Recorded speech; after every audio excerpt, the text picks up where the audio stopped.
Welcome, everyone, to the David Seaton Show live edition. Today is Tuesday at 7 p.m. And as promised, we are live tonight and we've got a great show for you as always. Uh, Let me just go ahead and post this right up front that, hey, welcome to the show. Respectful comments, please. Welcome to Mike Burry's checking in. Mark Dillard posted right at the top of the show. I will not believe the numbers if this fake news reports it. So I guess we've got our first hater in the show tonight in the feed. Uh, Mark, I don't know to what you are referring. There is no fake news here, but you are welcome to participate in tonight's show. And as long as your comments are respectful, then we welcome all discourse on the David Seaton Show. Correctional officer checking in. Salute, Brother David. Looking forward to another great show. I appreciate that as always. Mike Burries is talking about a literacy based promotion act. Mike, you're going to really want to hang out until the end of the show because we're going to be discussing that. We've got P Rae Easley who's going to be joining us, Patricia Easley. She's going to be joining us at around 7:45.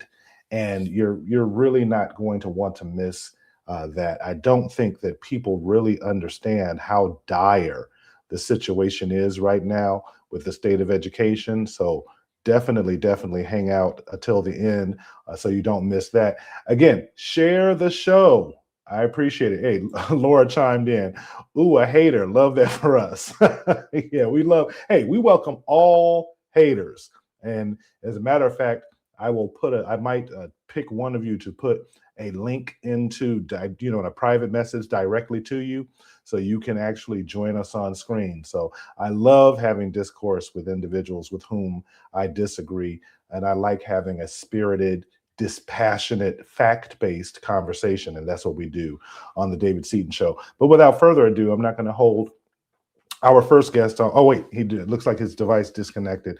The president of the Black Conservative Federation, Diante Johnson, is actually going to be joining us in a moment. And we're going to be talking about what's going on with these midterm elections coming up. There's so much going on, and the control of Congress is really hanging in the balance. So let me go ahead and bring him to the stage. I see him in the green room. Welcome to the show, Diante Johnson. David, how are you? I am well, sir. It is always a pleasure when you and I get an opportunity to have a conversation. And I think this is your first time on the David Seaton Show. Absolutely. Well, thank you Yeah, for having me, and I'm glad to again have conversation with you and talk about some very important topics. absolutely. Before we get started, I want to give you the opportunity to tell our listeners about the Black Conservative Federation and what your organization is and does. So, the Black Conservative Federation is an organization that's been around for 10 years. This year, we're celebrating our 10-year anniversary, and we're thanking God for all of His blessings with the organization. So, we are a hub for Black conservatism, where people can come and learn why they should be conservative. They'll learn the conservative principles, but also once they become conservative, they'll can come to us for help on finding a job in the movement, for messaging on how to describe why you're conservative. But also we adopt issues that help uplift the Black community, such as education, such as reducing crime in neighborhoods, such as economics, which is a very big issue, as well as we dabble in a little foreign policy and elections as well. That's a great place to start because I can remember when I was growing up that I was a progressive, I was a Democrat. I bought all the talking points that Republicans are racist and they can't be trusted. And then as I matured along in my journey, my professional career began to evolve. I became a business owner. I became, a property owner. Once I started having that evolution in my personal journey, I realized that I was more aligned with conservative values, and I think a lot of people don't. I think there's a connection between economic success and one's worldview. hmm there is, and um, I think people look at Oh, well, they're successful. They make a lot of money, so therefore, they don't understand what's happening in everyday life. They don't understand what's happening in, struggling communities. But that's just not true. A lot of people, majority of the people who are successful financially, was once at a spot where they did not have anything, where they did not have a lot, where they had to make ends, where they had to work hard to make ends meet. But that comes with saving, that comes with understanding that if I can't afford it, I don't need to buy it, and so those are issues that we emphasize when it comes to, April is financial literacy month, where we emphasize within our community that, listen, we have to make smarter money decisions.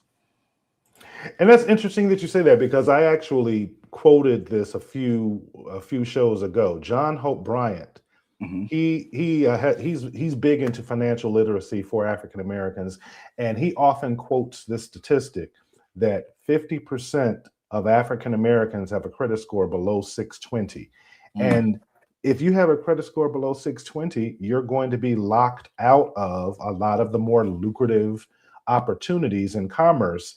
And that, our African Americans are unique in having that large percentage of us who have those low credit scores. So when you talk about financial literacy, that's really a cornerstone. I think that's probably one of the top 3 most important opportunities that we have as a community. I'll take you one even further. We're talking about credit scores. There was an article that was released a couple of years ago that said that about 60% of Americans did not have $500 in their account for emergency. 60% of Americans. And that's Americans. I hate to see what the number is for Black Americans. Well, interesting that you said that, because actually Brandon Johnson, he had a town hall today, and he misspoke when he said the average income for Black Chicago is $0. That's actually not, he's misspoke. Actually, the average net worth of Black people in Chicago, it was predicted that it would be 2035 around that year, where the average net worth of Black families in the United States would be 0. But it is 0 for Black people living in Chicago today.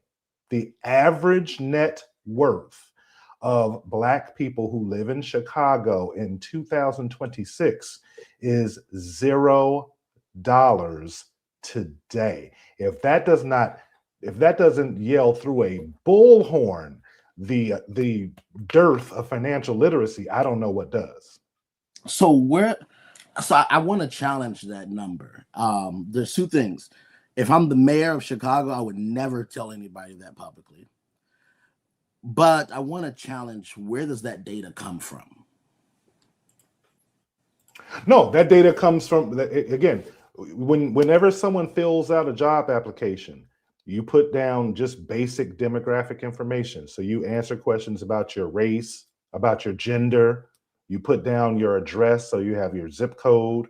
We know the number of people who are actually homeowners by zip code. So we know how many people are homeowners, how many people, are renters.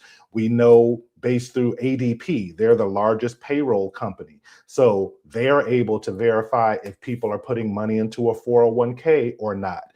So the aggregate data is out there, amongst, like I said, ADP and just publicly available information. But let's assume, for the sake of argument, because it was actually the Urban League in Chicago that actually published that report.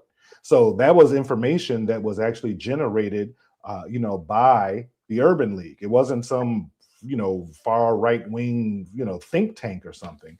So for the Urban League to come out and confirm that Black net worth in Chicago is $0 adds legitimacy to the number. And like I said, in my opinion, really raises, like you're saying, how important being financially literate is, and the dearth that we are seeing in our communities.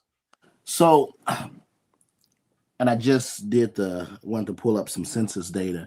So the census is reporting $43,000 for the average income for the Black family. Yes. And so it's the 0% is I'm having a hard time grasp upon that. And I want to make sure that that's just not scare tactics or something else. But even if 43% or 0%, the question that I would always ask, even the Urban League or Brandon Johnson is, what are you doing to fix that? Right. No, agree. What are you doing? Because this is the thing, is that when we talk about the income levels in Illinois, we have to also look at the factors of what's happening in Illinois. Okay. Yes. So let's start at Springfield and Governor Pritzker. Is that Governor Pritzker is running businesses out of Illinois. That's the first thing. The Absolutely. second thing is Brandon Johnson is running businesses out of Chicago. Absolutely. So you have politicians who are running these businesses out, so people aren't able to make money, but also they're being taxed crazy amounts, parking meters that Illinois doesn't own, Chicago doesn't own, and so many other things that property taxes and so many other things that, it's amazing that we're using these statistics in in round tables or briefings or even town halls. Let me take one quick second, Diante, because I have to give a shout out to my guy, Tread1775. He has the highest amount of comments on the David Seaton Show, and he just gifted 5 memberships to the show. So Tread, I so much appreciate that. There are 5 memberships that are gifted out there. Like I said, it's free through the end of the month. So if you are out there and you are not a member of the David Seaton Show, there are 5 gifted memberships that you can go ahead and take advantage of right now. Go ahead and become a member of the David Seaton Show right now. There are 5 gifted memberships from Tread1775. I really appreciate that, brother. Let's go right back to what you were talking about. You mentioned Illinois and Chicago, and I was going to bring this up. I'll bring this up later in the show with P Rae, but since you brought it up, I have to go ahead and bring this up as a data point because you mentioned it brilliantly. And right now, this is what we see the Democrats and what they're trying to do. And I think you and I will agree that they are destroying the business community because so many Democrats have never worked in the private sector. But take a listen to this. And welcome to Chicago Report. I'm Tia Ewing. We are starting off tonight with news from Washington, D.C. involving one of Illinois' U.S. Congress members. Representative Delia Ramirez is introducing the Living Wage for All Act, which would raise the federal minimum wage to $25 an hour. It is a proposal that congressional candidate and Illinois Lieutenant Governor Juliana Stratton also pushed for. This was during her campaign. And here's how it would actually work. The bill would also phase in different pay timelines for large and smaller employers. So it would start with companies with 500 or more employees, which would have to comply by the year 2031. Smaller companies would have an extra 7 years to reach that goal. So when I see something like that, Juliana Stratton, actually, she won the Democratic nomination. And I think that there were 2 big reasons why she won. Well, 3. She was trailing Raja Krishnan-Murthy as late January, early February. And then she came out with the F Trump social media campaign. She came out with the abolish ICE and raising the minimum wage to $25 an hour. So you've got low information voters out there who hear that and they think one senator can go and keep those promises in Washington, D.C., which is just shows the level of ignorance about basic civics. But let's talk about what a $25 minimum wage would do to small businesses. We know that 70% of the employers in the United States are small businesses. What would happen to small businesses if the federal minimum wage was raised to $25 an hour? Is that a good idea? Well, small businesses will be no longer. That's something I looked at that statistic. I looked at that it passed earlier today, and I thought about it. I said, Illinois continues to keep digging themselves in a deeper hole, and it's because of its leaders and its politicians, and they don't understand is that $25 minimum wage if I am a small business and I'm already trying to keep my doors open, I'm already trying to balance with insurance and payroll taxes and everything else that's required of me. Now I have to pay my staff $25. No, I am going to, and in the world of AI, I am going to, if I can use it, I'm going to use AI to start replacing staff now, because it doesn't make sense. And this is the problem. And this is where people have to start to speak up at, because now you have the AI world, and then you have people, in the middle who are like, is AI going to replace my job? And then you have politicians saying, let's raise minimum wage, let's put more regulations on businesses. Somebody's about to lose, and guess who's going to lose? It's the people in the middle who's worried about, is AI going to take my job? Shred beat me to it in the chat, because I was about to say, so that people understand, because I think a lot of times when people hear an hourly wage, most people don't have the math skills to just kind of just compute what that translates into. But if you're working a 40-hour-a-week job and you're making $25 an hour, that's $1,000 a week. There are 52 weeks in the year. So $1,000 a week times 52 weeks is $52,000. So we're asking companies to pay teenagers, kids who are working fast food restaurants, $52,000 a year to drop cold potatoes and hot grease. That's just unfathomable to me. And to your point about automation and AI, if I can get a kiosk that can take everybody's order for $50,000, and I can get one of these robots that can go back there and make the burgers, and maybe that robot costs $100,000. So I've got a $150,000 investment where those two machines can do the work of 8 people. So what do you think any business is going to do? Are they going to pay 8 people $52,000 a year, which is a little, what's $400,000 a year? Or are they going to make a $150,000 investment in automating their restaurant, and now all they have to do is pay the guy who comes out and updates the firmware or updates something like that? They're just not even serious when they talk about the minimum wage going that high. You know, that's the thing. I mean, I would have loved to make $50,000 as a teenager, and probably wouldn't have went to college, probably wouldn't have done anything that I should have done because I was making too much money. But, you know, minimum wage is for minimum experience. It's not a lifetime, you know. Yes. No one should live a lifetime getting paid minimum. Minimum is, this is where you're going to start. And if you do good, you'll go to the next level. That is the problem we have. But also, yeah, I'd rather pay $50,000 one time than pay $50,000 every year.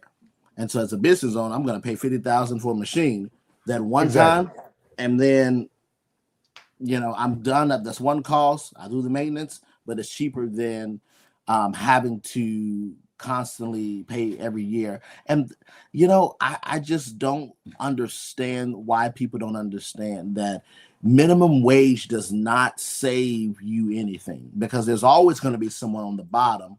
And what happens is when you, and this is why we're experiencing inflation now, no one wants to talk about it, is that when you raise the price of minimum wage, then you now have to raise the price of milk. You have to now to raise the price of eggs, gas, housing, utilities. Now everything starts to go up, and now inflation is happening faster.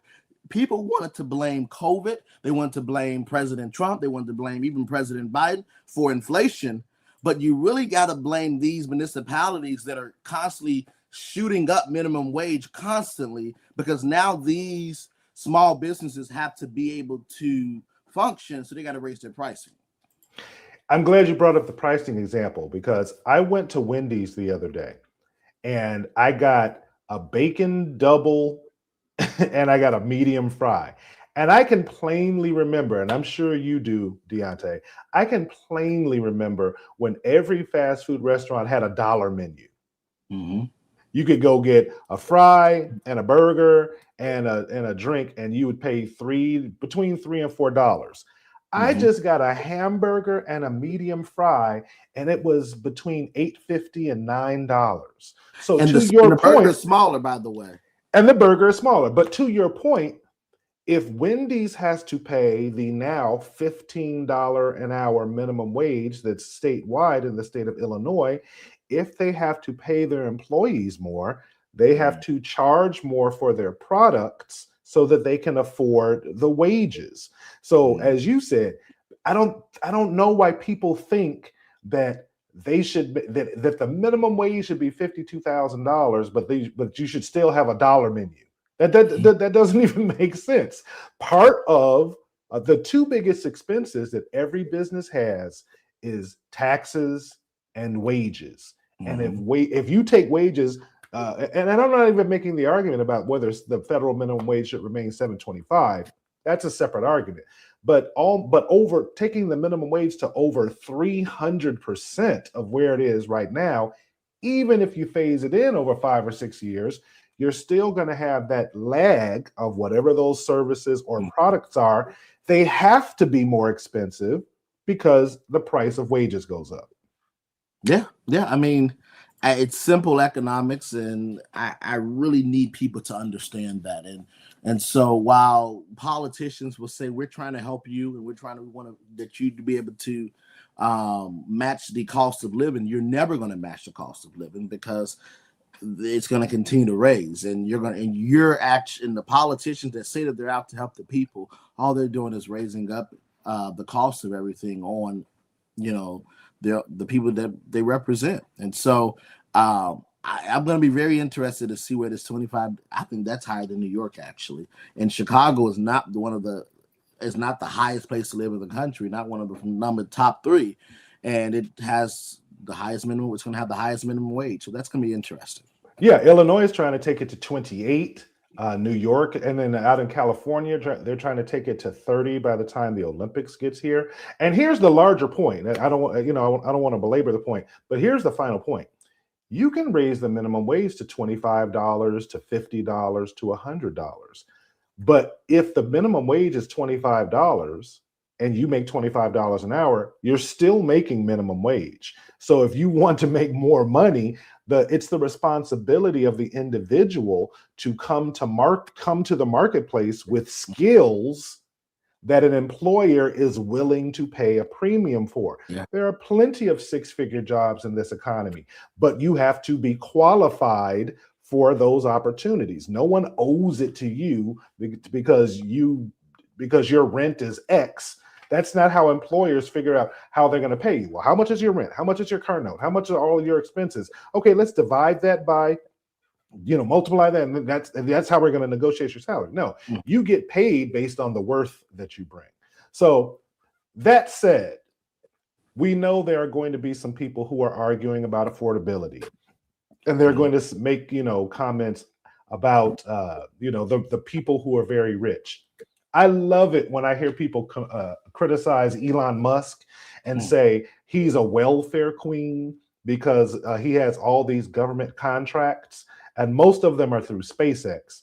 But those same people don't know that when the space shuttle was in operation, each launch of the space shuttle cost $1.5 billion. SpaceX can launch a rocket and put the same payload into low Earth orbit, but their launch is only $40 million.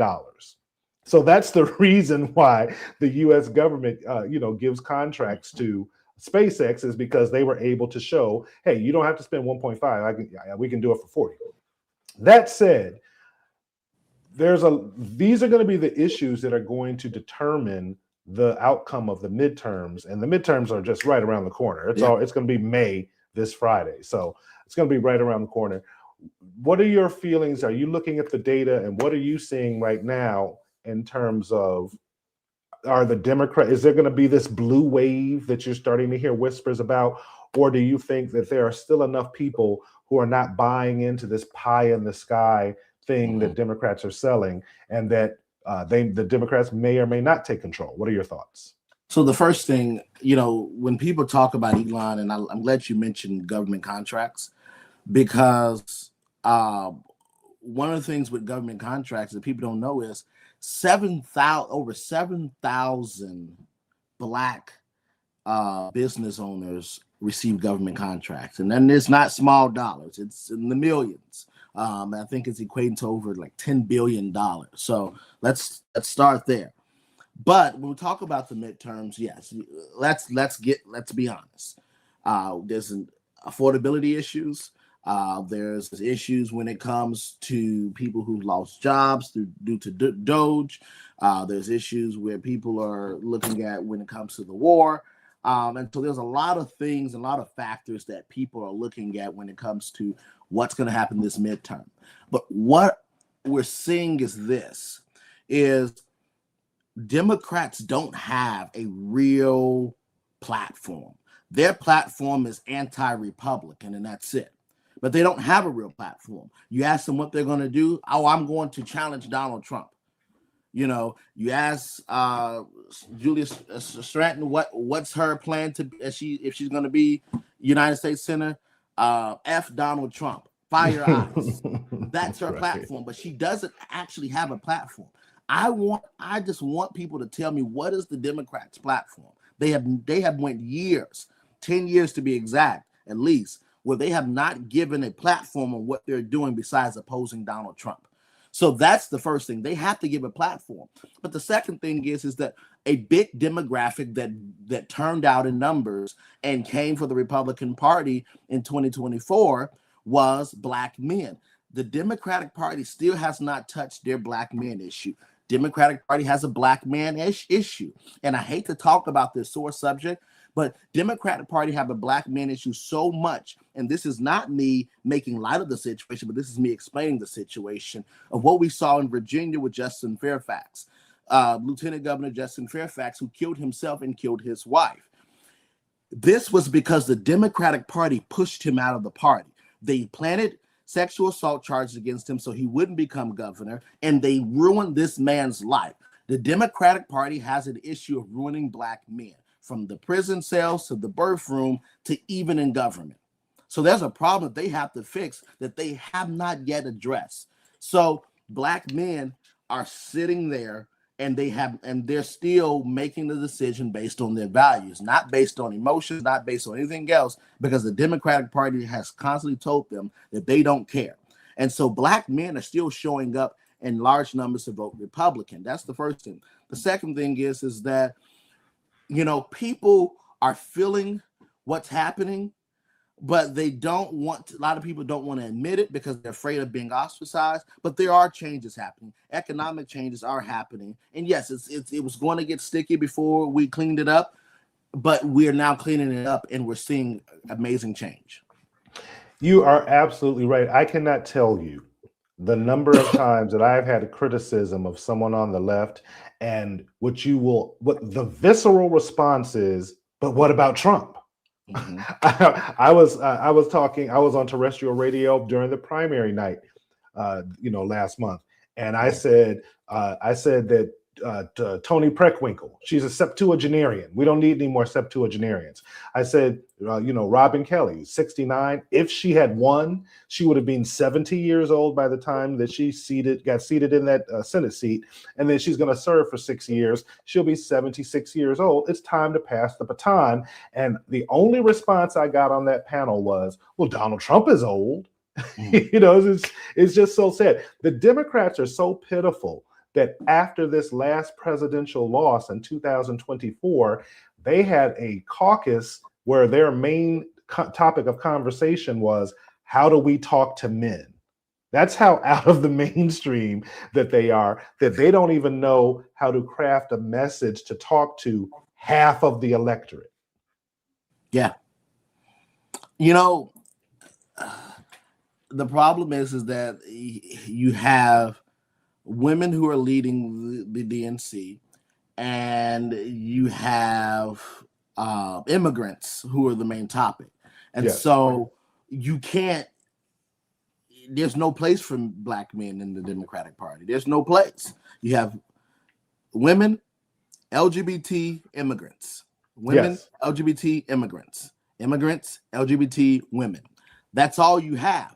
And so what happens is that there is no place for Black men. There's no place for, and if you ask the Democratic, someone a part of the Democratic Party, there's no place for black men in their party. There's no place for black men in their job. There's no place for black men in their schools, in the birth room, in the families.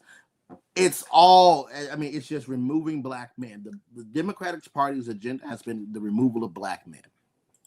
And more to your point, I have said consistently since the presidential election in 2024, the radio show that I used to be on, every other personality on that station said the reason why Kamala Harris lost was because this country is racist and misogynist. And I've said basically what you just said. No, it was because she talked about abortion. She talked about abortion. Then she tried to pretend like there was no immigrant issue at the border, and she tried to tell everyone that the economy is fine. There's nothing going on with inflation. Don't believe your lying wallet. But even with the issue with immigration, I think that Democrats are embracing more immigrants because the birth rate in the United States is 1.6. It needs to be 2.1 to maintain a population. But even if they were forthright and came out and said, hey, there's only two ways that you can maintain your population: have more babies or have immigration. People are not having as many children as they used to have. We need to, for national security, maintain the population of 350 million people. So we're going to allow some immigration.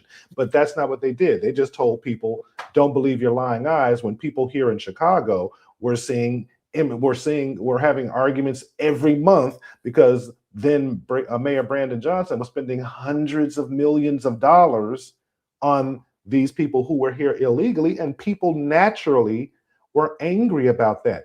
And the Democratic Party has done a very poor job of listening to its constituents. If you disagree with the Democratic Party, to your point, you're Islamophobic, or you're homophobic, or you're whatever, choose your adjective. And they talked way too much about the LGBTQ community. Especially the whole trans thing. They are less than 1% of the population, but every single time they spoke, they mentioned those people, and that just turned people off.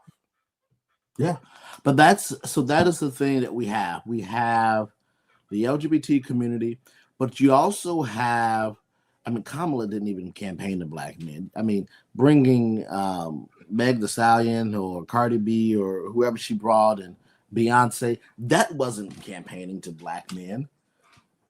I mean, how many black men that said Beyonce did an event for Kamala Harris, so I gotta vote for it because of that? I really loathe that when the Democratic Party does have events like that they bring out the twerkers and all of that, because they're inadvertently saying, whether they realize it or not, I don't think they realize it. Maybe they do. They're inadvertently telling black people, we can't engage you intellectually. We have to entertain you in order to get your attention so that you'll listen long enough to, whatever it is that we're espousing as far as policy. And that is an insult. I'm insulted when I see Democrats, the only thing they talk about is criminal justice. When they talk to black people, they talk about criminal justice, like every black person has been involved in the criminal justice system. And then, to your point, they've got celebrities up there, or comedians or actors. Nobody is up. You never see a Michael Eric Dyson, or you never see, a Thomas Sowell, or, you never see them in, like I said, in the intellectually. Well, but that's the thing and that is the problem that we have, is that black people have sold themselves for a 2-piece chicken wing and a show. I know, it's serious and it's sad. And I don't say that to put down our community. I say that we have to start to expect more. And this is why we're where we're at. And I said, someone was talking about the wealth level and, the amount of millionaires are in the black community, the amount of billionaires in the black community. I'm like, we can't get there. They talk about generational wealth. We can't get there, because what happens is that we have black voters who do not require people that they vote for to give them anything, any policy, any platform. We just vote for them. So if you don't require that your politicians give you a platform, that your politicians hold themselves accountable to something, what makes you think that you are going to be able to grow economically in your own life? Because that shows me that you don't pay attention and you don't care what's happening around you. You're too emotional to be wealthy. You're too emotional to live a better lifestyle because just on how the way you vote. You're absolutely right. You're absolutely right. I know we're getting to the time and I see P Rae Easley. She is in the green room. She just waved. So I'm gonna let me play this one clip before I let you go. And this is just, some of the recent polling that's out about what's going on and what kind of portends perhaps for the Republican Party coming up. And I had two of them. Let me see. Nope, I'm going to play this one from CNN. Let's play this one. Yeah, okay. Americans say inflation is the number one issue facing them right now. And to quote the great Happy Gilmore, according to them, the price is wrong when it comes to the president of the United States. Just take a look at these net approval ratings when it comes to inflation. The president of the United States is hitting all-time record lows in all of these polls, and all of them. NBC came out yesterday, 36 points underwater. CBS came out a few weeks ago, 38 points underwater. Ipsos, Reuters, 43 points underwater. CNN came out earlier this month, 45 points underwater. And taking the cake is UMass Amherst, 47 points underwater across all of these polls. Trump is in his worst position ever on the issue that the American people say over and over and over again is their key number one issue. Was it always? So we know that Trump is going to be on the ballot to some degree because he's the sitting president. So when you see poll numbers like that going into, we're in mid-second quarter, what's your prediction about what's going to happen in this midterm? Well, but the thing is, Trump isn't on the ballot. And that's what people have to understand. This is where the disconnect is. It's because you're electing members of Congress and members of the United States Senate. Those people are going to outlive Donald Trump. So you got to elect people who are going to be able to carry America's pocketbook and carry the water of Americans. And right now, you have leaders, and especially we're talking to Chicago, I don't think any of the Chicago members of Congress are taken serious in Washington, D.C. They all are window dressing. You Sure. have to elect people who is going to actually get things done for your community. It took how long to get the red line extended? How many years did it take that to happen? Why couldn't that happen under Obama? Why couldn't that happen under Biden? There are things that your members of Congress aren't doing. And so that's the question that people have to ask. Donald Trump's not on the ballot. Donald Trump does not know what's happening on 95th Street. Donald Trump does not know what's happening on 71st. Donald Trump does not know what's going on when you go downtown. The people that know that are the people who you're electing. So Donald Trump isn't on the ballot. These individuals are on the ballot. Juliana Stratton's on the ballot. When I say he's on the ballot, I mean people are going to be paying attention because of what's going on in Iran. He's on the ballot figuratively because he's the sitting president. I think P Rae Easley But that's the thing, though. That is the thing, is that they have to understand that he's not on the ballot. I get your point. He's not on the ballot. Vote. Illinois, we keep voting for the same tired politicians that do nothing. Absolutely. Hey, Diante. Hey, P Rae, how are you? I'm doing well. How you doing? I'm doing great. Hey, Diante, before I let you get out of here, man, I appreciate you joining us. Go ahead and shout out your book real quick. So I do have a book. It's called Surviving the Wilderness. It's talking about my walk, my spiritual walk, in not just politics, but in life in general. It's on Amazon, Surviving the Wilderness. You can go buy a copy. We'll be having a book tour very soon in Chicago near you. So hopefully see you guys there. Thank you so much, David, and P Rae. Thank you again. Diante, I will be in touch. Let's do this again soon. Yes, sir. All right, my friend. Patricia Easley, how are you? I'm doing well, Mr. David Seaton. How you doing? I am well. It is always a pleasure to have you here on the show, and you're lovely as always. I wanted to have you on because I wanted to kind of do a round robin with you. I was talking to Diante, and we were talking about, you know, what his predictions on what's going to happen in the midterms. So let me give you an opportunity to chime in on that. Do you think we're going to see a blue wave this November? Absolutely. Especially here in the city of Chicago. What I keep reminding people is that the city of Chicago does not vote Democrat because we are looking for policies, because we're looking for laws, anything like that. People are voting Democrat to pay their bills. As you can see, we have an election coming up, and the anti-violence money has hit the streets, friend. This week, our mayor has released millions of dollars. The state of Illinois is releasing millions of dollars. This anti-violence youth development money is essentially a patronage fund that is an invisible line item in Democrat elections. So we have this social service economy where the majority of the people within our community are working within some type of social service construct. And so they have to vote for the people who are giving them the grants, line items, and allocations that they're using to pay their bills. So until we in the city of Chicago are able to produce a parallel economy that's paying the same type of money that the social service economy is paying through the Democrat politicians, we're going to be stuck right here. It don't have anything to do with Trump. It doesn't have anything to do with Iran. It's about paying comment. I hear you. I want to post this one more time. Tread 1775 gifted 5 memberships to the David Seaton Show. So make sure you take advantage of that. There are 3 different levels. Tread, I really appreciate you doing that for the show.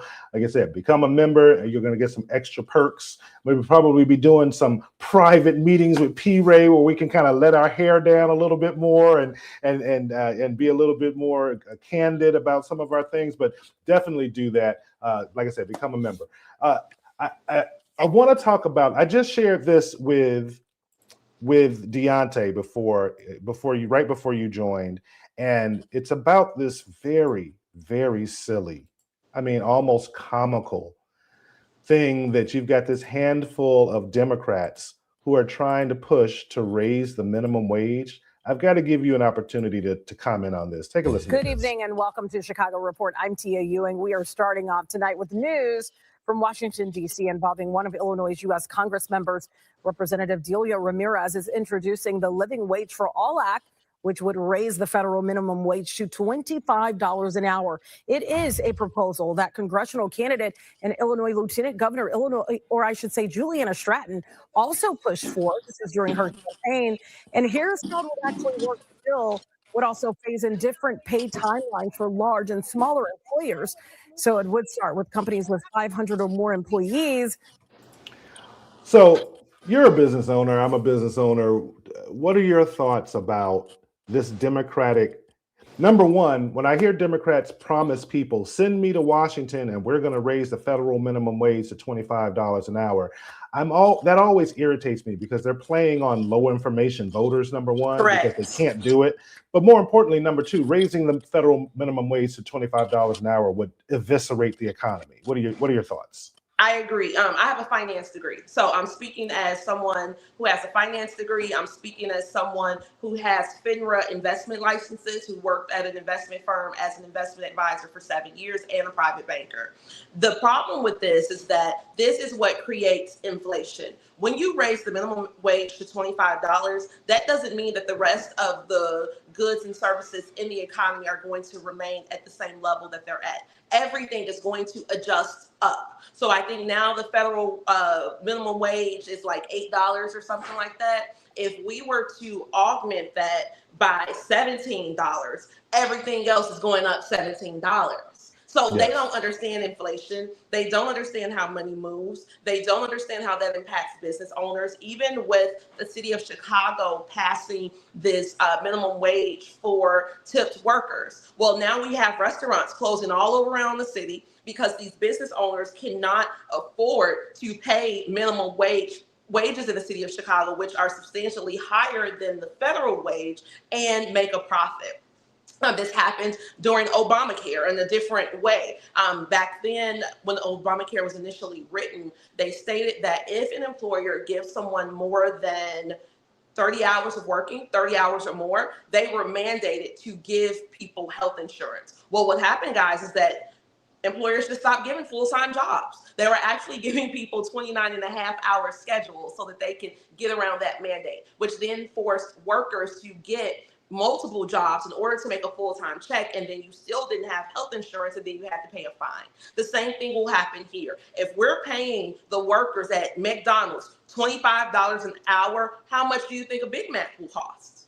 I mean, we have to be serious about this. I just mentioned, I just used that example a moment ago, right before you joined. And I said, I was telling people, everybody remembers the dollar menu at Wendy's and Burger King and McDonald's. I went through the Wendy's drive-through the other day, and I just got a bacon double and a medium fry, and it was almost $9.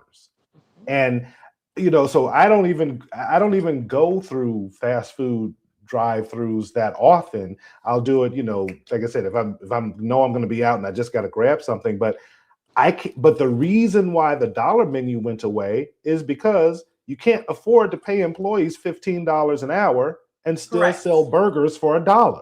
Correct. I mean, but most of the Democrats who are making these laws have never worked in the private sector. And that's the biggest reason why we keep seeing these insane policies. Correct. We have a very uneducated base of leadership, and I'm not talking about our local people because I love them. However, I'm talking more about like the Ilhan Omar, who yesterday said that we won World War XI because she couldn't read the Roman numeral 2. How are you sitting in the United States Congress, the most powerful legislative body in the world, and you can't read the Roman numerals 2? That's what we're dealing with here. We have a lot of people who are in legislative positions, to your point, who have never worked in the private sector. They are actually people who come from the social service sector or activists who are able to get people riled up. They're really good with organizing, and then they come into this legislative body and they want to push that socialism onto the people. Because when you raise the wage to $25 an hour, that's going to result in mass layoffs, friends. Yes. And then all of the people who got laid off are going to go into this social service economy of welfare and nonprofits and stipends and all that kind of stuff. And those people will not be able to take advantage of capitalism and build their wealth in this country. Just so you know, Marjorie Tatum just posted, "Hey, P Rae, looking good." I love you, Miss Marjorie. I love you. I love you. I love you. That's my lady. That's my Chicago Red.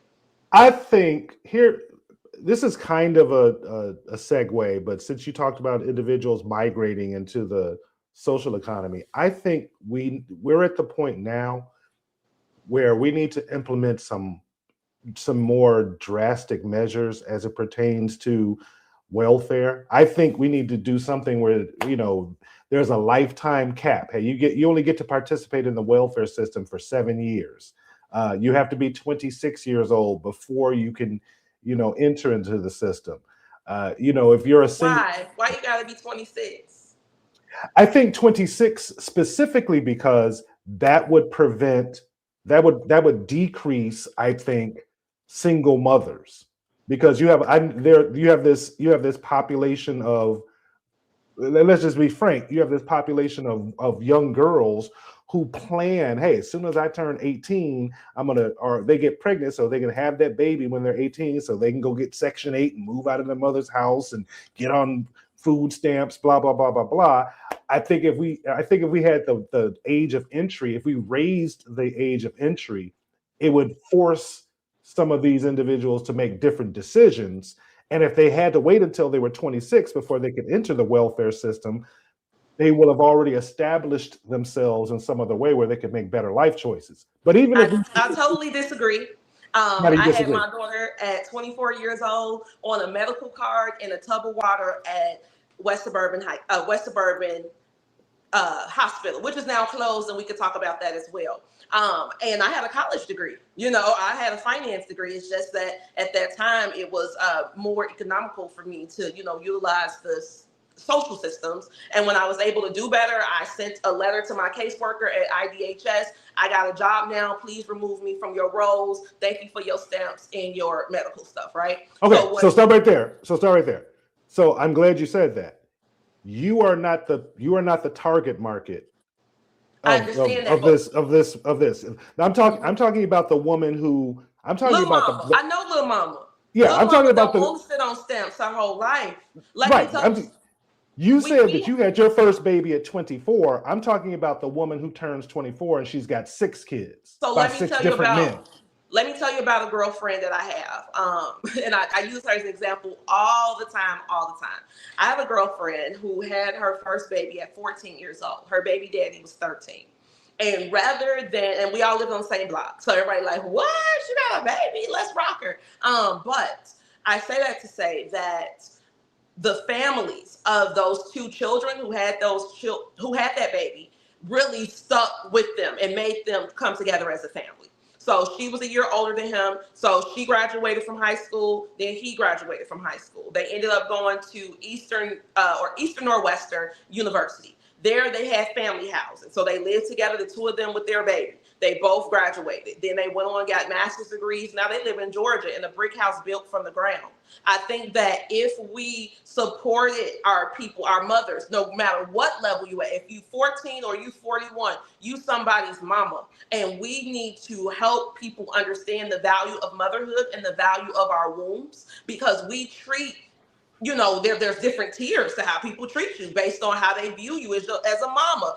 Like some single women will go and buy themselves a cheap ring and put it on their finger because they're like, if I got a ring on my finger and I'm pregnant, people will treat me better because they'll say that's somebody's wife. I think that we got to focus on motherhood. Now, beyond that, when we talk about the welfare system definitely needs to be revamped. Did you know that you can pass down your Section 8 like a piece of property? Absolutely. Yes, so you can pass down your voucher. So then If more people knew that, Section 8 would be gone. Most people don't No, people know because we're not the majority on Section 8. That's No, one I didn't thing say that I want to stress as well. I didn't say we are not the ones that are taking up the spaces in these social programs. So who know, they know. Everybody knows you can pass down your Section 8. Everybody knows how to get some stamps. Everybody who's on Section 8 knows you can pass it down. I remember my wife told me that 10 years ago that one of her cousins inherited her Section 8 voucher from her mother. And I when she said that, I was like, that's not true. You can't leave your Section 8 voucher as an inheritance. But that doesn't even make sense. Yeah, and I found out that you can. But those are the types of loopholes that should be gone. And even to your earlier point, you brought up yourself and you brought up the other couple to whom you referred. And you said one important thing. You said they had a baby when they were 13 and 14. And then 7 years later, when they went to college, they still had that one baby. That's not the target market of me trying to revamp welfare. I'm talking about specifically the girl who has the woman who has 4, 5, 6, I want Kiki 10 to have children. all her babies. I want her to have all her babies because it's girls that are in my dynamic who celebrate not having any children. Okay, so we need the numbers. I always say that I have girlfriends. I'm 38 years old. I'm not ashamed of my age at all. But I have girlfriends who are my age who literally say, I'm not having no kids. I'm not putting I'm a work my corporate job. I'm gonna live in my condo. I'm gonna go on vacation when I want to. Okay, if everybody had that mentality, where does that leave us numerically? That's why I say we need to change our mentality on motherhood. Regardless, if Kiki want to have 70 kids and in the U.S. government, one of those kids going to be something. One thing that the Reverend Jesse Jackson really did for me, which is why I love Jesse Louis Jackson, rest in peace, Reverend Jackson. My mother used to make me listen to Operation Push every Saturday. Come on, children, let's sing. Come on, children, let's shout, let's shout. Come on, children, let's sing the goodness of the Lord. Anyway, one day, Reverend Jackson was talking about being the child of a teenage mother. And it stuck with me because when he was talking about his mother having him young, I said to my mom, I said, he had a teenage mama. Why she named him that old man name like Jesse? She's like, because at the time, that was not an old man name. Anyway, what he said was this. If there was an abortion clinic down in North Carolina when his mother was pregnant, he would not have been born. Conversely, if Mary was in Jerusalem and they had Planned Parenthood back then, Jesus never would have made it out the womb. They was calling her all type of hoes, skanks, calling Joseph all type of fools. Her baby ain't from God. She messing with you, or she got that baby from somebody else. We have to understand that every heartbeat has value. Everybody gonna come on this planet and do what they have to do. But what we do is we decide who's gonna get value and who does not. So when that mama come up to that school with that bonnet and them house shoes on, you say that woman ratchet, so her kids must be ratchet, and we're gonna treat them accordingly. We gotta stop that as a people. Let me say. Have all those kids. Let her do it. That doesn't guess bother me. what? Guess what? We Guess spend more what? on foreign aid than we do feeding Kiki and her kids. Hold on. You said a moment ago, if a woman wants to have 70 children, one of those children is going to be something. So here's my caveat. You can have as many children as you want to. I just don't want to have to pay for them as a taxpayer. But you paying for Israel, you paying for Ukraine.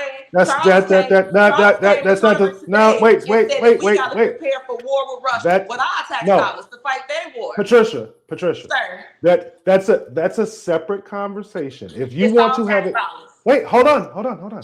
If you want to have one of the reasons that we have the foreign policy that we have today, where the United States spends money in other countries, is because both World Wars I and II. Correct. One of the reasons that those wars happened is because you had economic vacuums that were created in Europe, and then you had people like Mussolini and Hitler and Stalin. You had those people who were able to come in and fill those vacuums. So one of the lessons that we took away from that is that it's better for us to spend $5 billion and send it over to Ukraine rather than ignore Ukraine, and then we wind up being in World War III.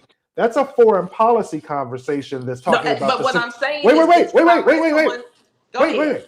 We're talking when we're talking about foreign policy and spending money, we're talking about lessons that have been learned from what's happened in our history, and we're saying I'd rather spend $5 billion than have a third world war and have to spend $1 trillion. That's separate and apart from me condoning out of wedlock births from irresponsible women and then telling me as a taxpayer I have to pay for it. That's not what I'm saying, David. That's not what I'm saying at all. And I'm reading the comments. They're like, P Rae condones the Jezebel spirit. No, I am pro-life, unapologetically pro-life. If there is a heartbeat in your womb, that is the human being on its way to the earth.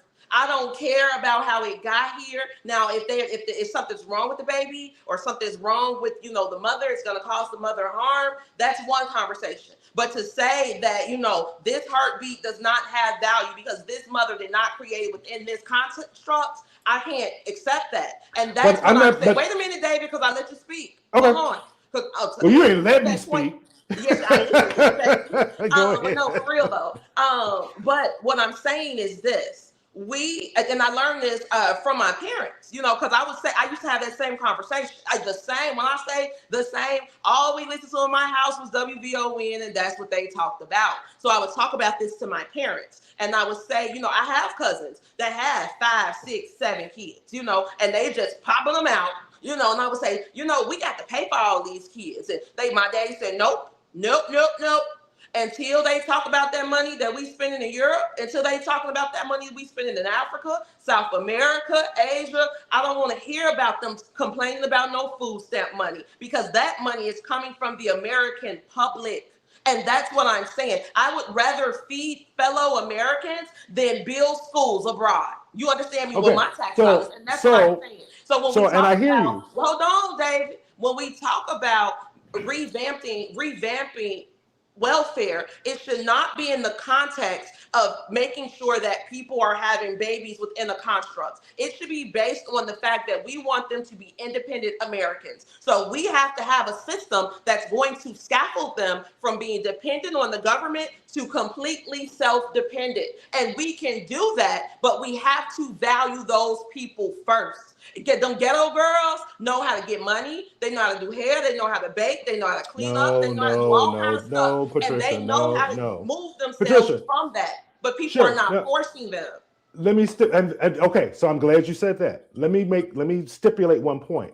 I was not talking about abortion, number one. No, I'm just putting that out there. I know. I'm talking about, you said those women know how to do better. They're just not being forced. And Correct. What I'm saying is, if we said there's a minimum age beyond, we might say 24, you might say 26. Those are details. I'm talking about the issue.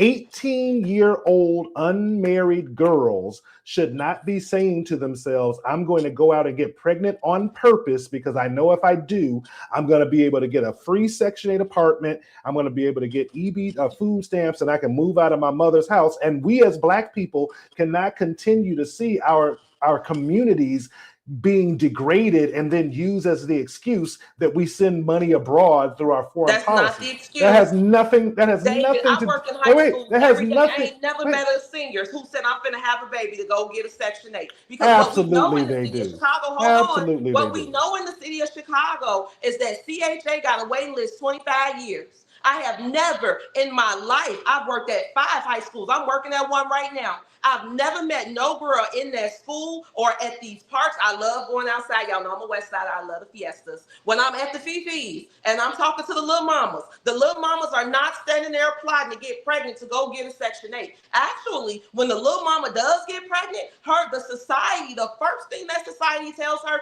is that abortions are free at the county. Okay, that's the first thing, because when I was in high school, abortions were $50.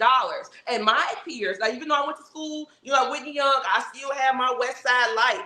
My peers who were getting pregnant at 18, 17, 16, apart from my homegirl that had her baby at 14, all of them were going to get $50 abortions from the county. And it was normal. That's why people have had 6, 7, 8, 9 abortions.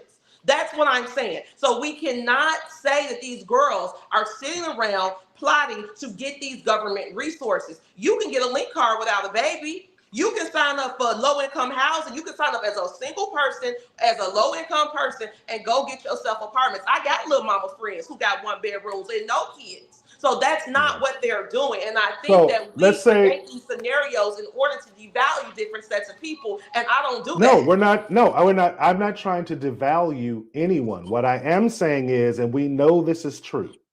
And I'm actually glad that we kind of had this segue. This is a spirited conversation. But here's what we know is true. Over 70% of Black children in the United States are born to single mothers. We have seen how that has yielded the worst outcomes for our community compared to other communities. We know that children do better in a stable 2-parent household. I know. And I grew up so on. So if we know that that's better, and we've seen the unintended consequences of out of wedlock births, having 70% of Black children being born to single Black mothers, then it's incumbent. Yeah, let's put it on them. Wait.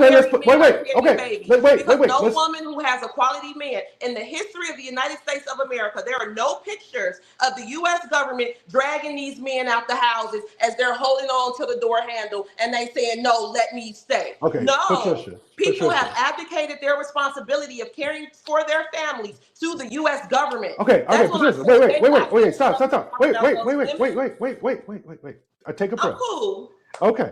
So here's what I'll say in response to that, and then we can move on because I got a couple of clips for you. Here's the truth. 51% of Black men are single and childless, and 33% of Black men are married. So that means, to the men to whom you are saying responsibility belongs, 16%. About 16% of the men who are left are creating all of these babies. And we know this because when you go into these neighborhoods, a lot of these women are sharing men. They have the same guy who's the father of these different women. So it's not Black men. It's that 16. Listen. I just said 51% of Black men are single and childless. So that means half of the men are not creating the babies. Correct. 33% of the men are married. So they're not creating babies. So that means 16% of the men who are left are responsible for all of these out of wedlock births.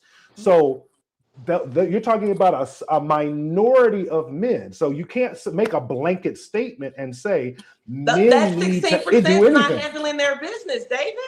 That they're not Agreed. handling their business. Agreed. How does the conversation always become about Kiki and her children and never Because Taiwan, who left his kids? Because if Patricia and Betty and Jennifer and Stephanie and Stacy all knowingly have a baby with a guy who they already know when they lay down with him, he's got 4 other kids with 4 other women, and he's not taking care of those 4 kids, then it's on that 5th woman when she decides to go and have a baby by that same guy. That's why we put it on the women. But that same guy, why don't we blame him for being an irresponsible breeder? We do.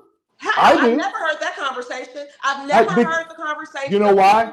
You know why? We got to deal with these irresponsible breeders. You know why? It's always on the women.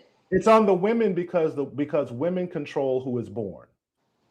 I agree. I totally agree. However, again, these women are not having babies by themselves. And the same duty and responsibility that we're putting on the mother, we're going to put on the father, because this is a 50-50 situation. Again, no woman wants to go to IDHS and stand in that line and sit around in them stinky pee smelling spaces to go try to get a piece of link card if she got a man who's paying her bills. That's and what my I'm question. saying. So in my scenario, perspective as well. I'm not saying don't look at Kiki because she has her accountability in this as well, but we gotta look at this irresponsible breeder as well, and we're not talking about him enough. Absolutely. I agree with you. I've held men accountable for these men, those men about whom we are talking, but 16%. But let me just say, it goes without saying, I don't like it when we have these conversations and women's response is,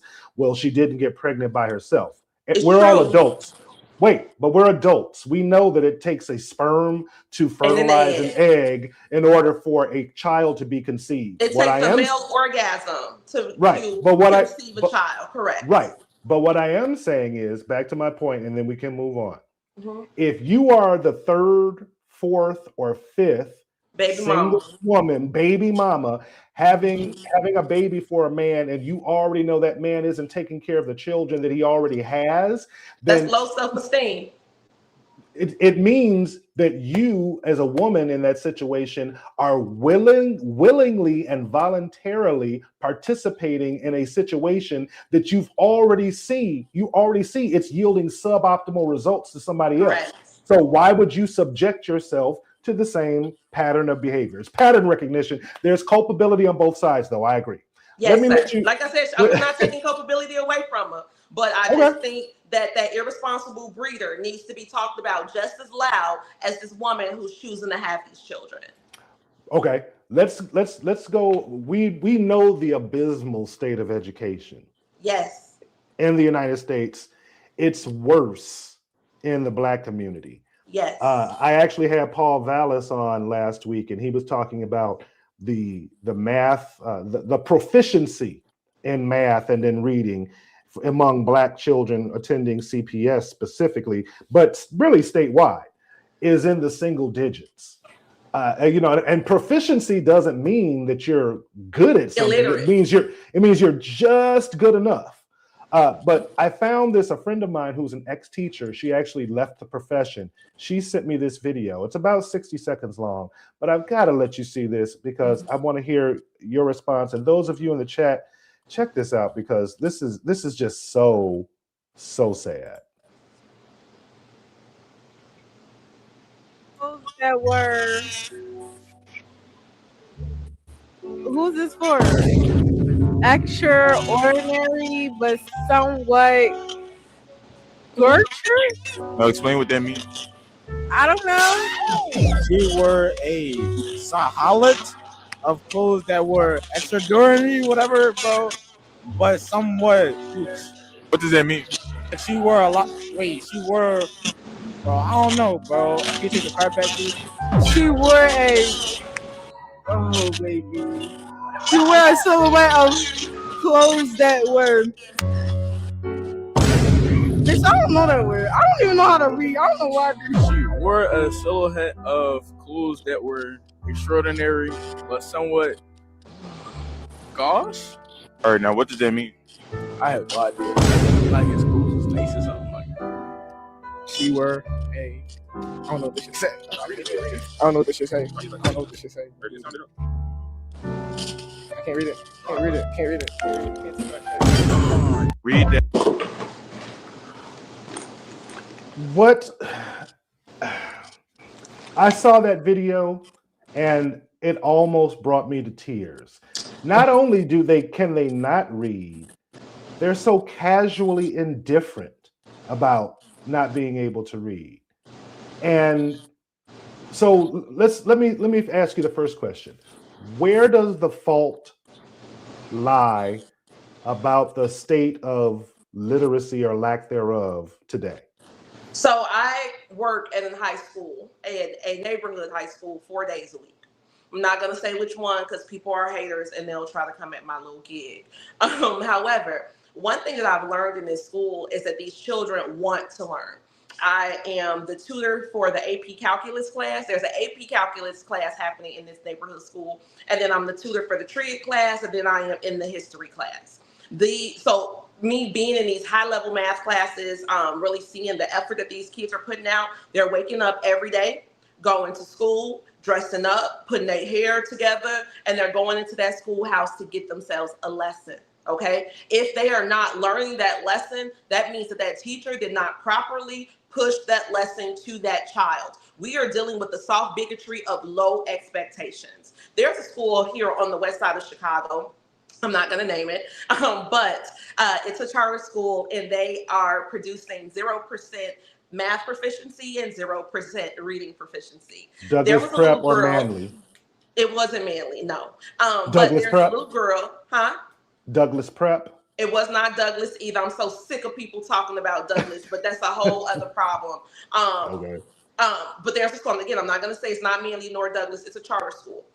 There was an article that went out through Block Club, and there was a little girl at this school who set up herself a beauty shop in the bathroom, and she in there laying wigs, doing lashes. They reported on this girl on Block Club Chicago. They called her an entrepreneur. People were like, oh my God, this is amazing. No, she's supposed to be in chemistry. Where is security? How is she setting up, doing hair, doing school hours? That's the soft bigotry of low expectations. I live across the street from a high school right now. I'm watching these kids walk to school every day with their shirts and their khaki pants going on in there. 0% literacy, 0% math, which means that the things that are supposed to be occurring in that school are not occurring.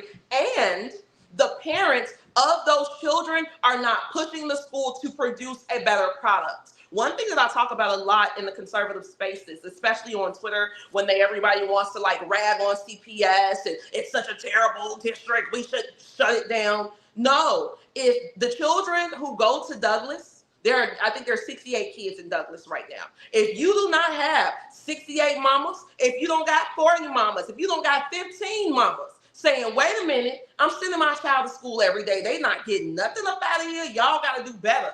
If the parents, every child is getting the level of education that their parents want them to have, quote me, every child is getting the level of education that their parents want them to have. So when we talk about this illiteracy or this low literacy stuff, we got to understand a couple of things are going on. Number one, the schools are not using books anymore. Everything is done on these Chromebooks, on these tablets. The children do not have the tactical knowledge of picking up a book, reading it, and turning the page. There's so much literacy building that goes on when you have a physical book. Sure. We also have, I'm sorry? No, I'm saying I agree. There's actually some recent data on that says that Generation Z is the first generation whose critical thinking skills, cognition, is lower than the generation before it, and the Correct. Data points to, like you're saying, them using digital media as opposed to traditional books. So yeah, Correct. I agree. And with then you have teachers. And I'm not knocking them because whatever, but you have teachers in there who are doing the bare minimum. I'll give you a story. So I used to work at alternative high schools through the Prologue Charter. Shout out to Paju's. And I had a student, let's call her Danielle. Danielle, I would make my students do a lot of writing because I'm a literacy consultant. I'm P Rae Easley, MED. Okay, this is what I do. So I would make my students do a lot of writing to me because writing is one way to build literacy very quickly. And she wrote something, and she wrote the word act, A-C-K.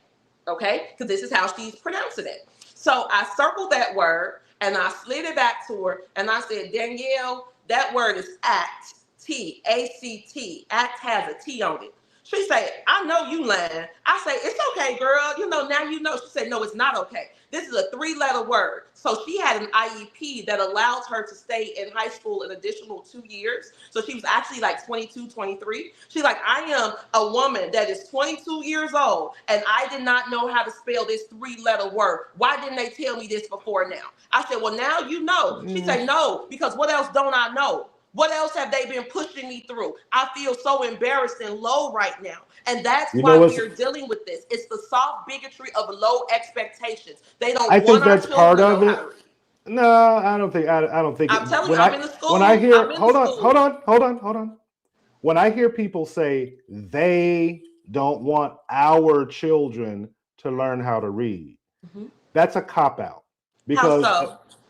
Because a parent at home should know if their children can or cannot read, because when that child comes home with a book, I don't care if it's a Chromebook, I don't care if it's a tablet, I don't care if it's a physical book, a child should not get to high school and their parent has never heard their child read out loud. Let's talk about this. Hold on. If you've never heard your child read out loud, that means you've missed a very elementary step as a parent. When my daughter, I've always shared this example about my daughter. When my daughter was 8, 9 years old, she had a feature phone. And this is before smartphones came out. When she would send me a text, and if there was a misspelled word in it, I would say, Maya, I would text her back. One of the words in your text is misspelled. Go figure it out, and I'll answer you when you send me back the corrected text. That was me using that technology as a teaching tool rather than entertainment. But I had to do that in order for her to learn that she misspelled that word. So if the schools are bad, and I agree with you that they are, then it falls on the parents. And if the parents aren't doing anything, then you get kids that are like the kids we just saw in that video. So, but let's talk about this on a different level, because I always, at first, again, I used to have all of these beliefs. I used to hold on to them, okay? And then I talked to my family members, and they put something else in context for me. My mama, Big Pat, okay? I'm Patricia Rae, that's Big Pat. Dr. Pat, okay? Dr. Pat.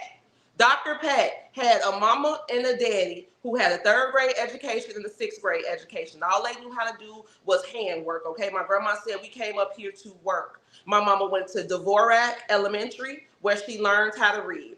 My mom went to Hess Upper Grade Center. Then she went to Roosevelt High School. Then she went to NIU. Then she went to Chicago State. Then she got a doctorate at NIU, okay? That's 5 public schools, because she went to NIU twice. 5 public schools in the city of Chicago. My grandma and my grandfather were not doing no flashcards. They were not making her read out loud. They were not doing any of that. I actually know a teacher who works at Dvorak Elementary, and he's one of the people that I spar with on Twitter. And so he will literally be on a Twitter space during educational time. How? I told him, if my mama had a teacher like you back in 1965, my family wouldn't have nothing. Nothing. Because you too busy playing and on social media and doing everything else other than making them do these drills. That's what I'm talking about. If we look at what happened in Mississippi and how they went from the lowest performing educational state to one of the top, one thing that they did was they brought back whole language phonics. They now have phonics books. We got to get phonics books back on our kids' plates. Agreed. That's what I'm saying. So we have to make these teachers know that this is unacceptable. I was watching kids write sentences that start with lowercase letters, with no punctuation, the grammar all wrong, and the teacher say, well, at least they tried.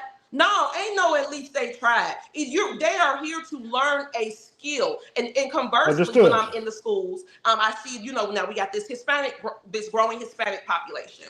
And so I was sharing with the people at the school, we got to stop speaking to them in Spanish. And they said, why are you saying that? Because hablo español muy bien. Estudié español para 7 años aquí en las escuelas públicas, okay? I can do it. However, I'm not going to speak Spanish to you at the school because you are here to learn. So I need you to practice your English here at school with the teacher so that I can guide and shift you into English. But if I'm not even forcing you to produce that language, you're not going to get it at home. You're not getting it at school, so that you never become literate in English. And that's what's happening with our children. They're not getting it at home. They're not getting it at school. And now they're not producing the desired result, which means that we have to change what the school is doing. They're not making phonics. They're not writing paragraphs. Got it. How are they going to learn?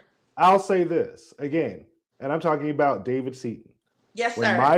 When my daughter was young, she walked throughout the house and there were Post-it notes, refrigerator, oven, dining room table. There were Post-it notes all throughout the house so that she could make that, association that, these symbols. Purple. Similar to that, right? Yes. But I was doing that with her when she was 3-4 years old, so that by the time she got to school, because we know from a scientific point of view, we know that 90% of the cerebral cortex in a human being, 90% of the brain architecture is cemented in place by the time a child turns 5 years old. Correct. So they have the greatest capacity for learning before they turn 5 years old. And I'm saying that it's fine to say that the educational system has failed or they've yielded suboptimal results, but they're giving suboptimal students with whom to work. I remember Asada Moore, she was on my show one time, and she said that when she worked at CPS and she was teaching, kindergarten, first grade, and kids would come to school and she would ask them, "What's your name?" and they would say, "Man." I said my name was Ray Ray. When I went, I had a college education. I college educated mama and daddy. Okay, degrees are regular for us. I always say that's regular schmegular stuff. When I went to St. Catherine, St. Lucie, and Oak Park, my teacher said, "What's your name?" I said, "Ray Ray." She said, "No, your name is Patricia." I said, "No, my mama name is Patricia, and my daddy name is Ray, and I'm Ray Ray." So then I went home, and they said, "How was school?" I said, "Y'all know this teacher told me my name is Patricia." They said, "Oh, Lord, have mercy. Girl, your name is Patricia. We didn't even think about that." And so that's what I'm saying. Those are such minute things. When my child started going to school, wait a minute, David, because you talked about yours, I'm going to talk about mine. When my baby, I went out of my way to make my baby French bilingual. Okay, right now, my daughter go to Whitney Young High School. She in honors French 4 with a 98%, okay? I took my baby overseas. My baby went to international school. When she came back from the school that I founded in Dakar, Senegal, in my school, in preschool, we teach our children how to write in cursive. Okay, there's no big A, little a. No, you're going to write in cursive and you're going to do it like we told you to do. So my daughter came back speaking French, speaking Arabic, and writing in cursive, okay? When she got to like 2nd, 3rd grade, her teachers told her, "You have to stop writing in cursive because when you switch papers, people can't read it." So if I was to take my daughter as the standard of what you're supposed to do with your child, I could say, "David, why your child only speak one language? Why your child wasn't writing in cursive at 5 years old?" Because they were not exposed to the same thing. We'll stop. See, my daughter is bilingual, and she did write it. She speaks Spanish I'm fluent in, and I would. Yeah, as a matter of fact, she went to a Chinese Montessori school, so that was her first experience, and she learned how to speak a little bit of Chinese. Mandarin. And then I'm bilingual, so I always spoke to her in Spanish to force her how to learn it. But here's the logical fallacy in your presentation. You're comparing people at the top. If you say that's what you're doing, David. No, I'm not. No, I'm not. I'm saying no. I don't use my baby as a standard. P Rae. Because they not Patricia. I'm saying I'm not talking about the output of the student. I'm talking about the input of the parent. Correct. I'm saying if a child gets that example I just gave a minute ago, when you said you went to school and you thought your name was Ray Ray, that was a nickname that you were given, and then you came home, you said your parents didn't think about it, but your parents were college educated. when Asada Moore was talking about the kid showing up and he was saying his name was Man, that's a ghetto hood nickname. And not only did the boy, that little boy, not know his own name, he didn't know his parents' name. He couldn't give them his address. The teacher had to figure out by process of elimination this kid's name, but they found out all the other kids' names. I bet you when you were calling yourself Ray Ray, you knew your phone number and you knew your address and you knew your parents' names. So again, this is not a cultural thing. This I don't even, like I said, think it's the bigotry of low expectations as much as it is we have accepted mediocrity and sub-mediocrity in our neighborhoods, and that starts at the family. That Correct. starts before you get to school. I totally agree with that. When I tell you I totally agree, but like I said, I look at myself and I had to learn this because I grew up upper middle class in the middle of the hood. When my parents graduated from college, they moved back to the west side of Chicago in the Austin community, in the neighborhood where both my grandmothers lived, okay? So I lived in a community where both sides of my family, all my cousins, aunties, uncles, everybody was less than a mile away from me at all times, okay? But I've always known as well that my parents are Pat and Ray. And everybody's parents are not Pat and Ray. I can't say, okay, you never took your child out of the country and educated them abroad and exposed them to all this culture. By the time my daughter was 4 years old, we had been to 4 countries. She had lived abroad. She knows, she was at a pool party. The other kids were like, we in the pool. She said, I'm in the ocean. My friends like, look at your baby talking about she in the ocean. Ain't nobody else talking about that because that exposure. But I wasn't like, y'all kids don't know nothing about no ocean. No, you have P Rae, to again, hold on, David. Wait, I have to say didn't this. interrupt you, David. But P Rae, I'm the host. P Rae, I'm the host. Hold on, I'm the host. Go ahead. Again, Because you bullying me. no, you're not. You're Yes, falling you into this. You're falling into this logical I'm not fallacy falling again. into nothing. My When you say logic. when You you can't come in my logic. I take that to be personally offensive. Just no, say I'm we not trying disagree. to. I'm not trying to offend you, but what I'm saying Just say we disagree because my logic is sound. Okay, but when you say that you took your daughter and you took her and she traveled abroad when she was younger and was educated abroad, that's the top 1% of experiences for people. I'm not talking about the top 1%. I'm talking about the bottom 50. Correct. And I'm not saying that the bottom 50 should be able to do what the top 1% does. That's not what I'm saying either. But I am saying that children, I never called my father and my mother's name were Clarence and Martha. I didn't call them by their first names, but I knew what their first names were when I went to school. I knew my phone number. I knew my address. Those are just basic things. I knew my colors. I knew how to count. I know how to add and subtract. We can't, like I said, and that's a failure that's happening at the household level because parents are not investing the minimum in their children that they can be prepared when they enter a formal school system. How they know, David? That's what I'm saying. Like, we are talking, you and I are talking as college educated people. I'm talking about my students. I see people like P Rae work their prologue. It was full of thugs but they deserve to be educated as well. I had students in that school that could not spell act. So if Danielle had a baby, how would Danielle be teaching her child all this stuff and she can't spell a 3-letter word? That's why I'm all about granting our people grace. Now, what if we, as the educated class, if we were to do a campaign and put it in the aid office, IDHS, when you come up here and you get your TANF money and you do whatever, these are the things, girl, make sure you teach that to your baby. But we got girls who have been sending their children to daycare since they were 6 weeks old. So if you've been sending your child to quote unquote school since they were 6 weeks old, you have no reason to believe that they're not being educated because you are putting your child in this education environment. And if that environment is not giving that to them, then they have 2 options. One, you tell the parents, hey, Kiara, I need you to teach Earl Jr., because you know all the boys got old school names, at least at the school I'm at. I got all type of Earls, Jeromes, Tyrones. I said, all y'all named after y'all daddies. So we got little Jerome here, or Jerome the third, Trey. We got little Trey here. Little Trey, gotta know his name is Jerome the third. You teach him he's named after his daddy and his granddaddy. You teach him his address so that if he ever get away from you, he know how to get home, and he gotta be able to pick up this phone and dial your number. I need you to do that for him.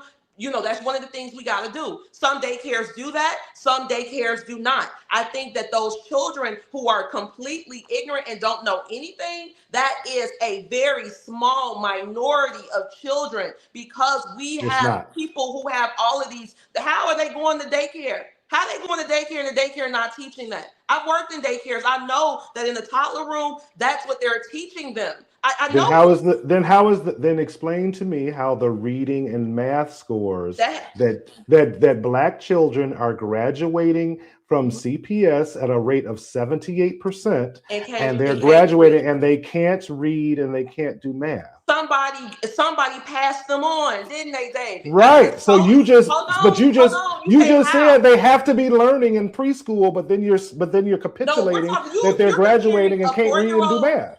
No, you're comparing a 4-year-old to an 18-year-old, okay, or a 22-year-old in Danielle's case, okay? So we got Danielle here, again, who has gone to school. That's what she said. I've been going to school all this time, and ain't nobody teach me none of this. How? Because they were just passing her through.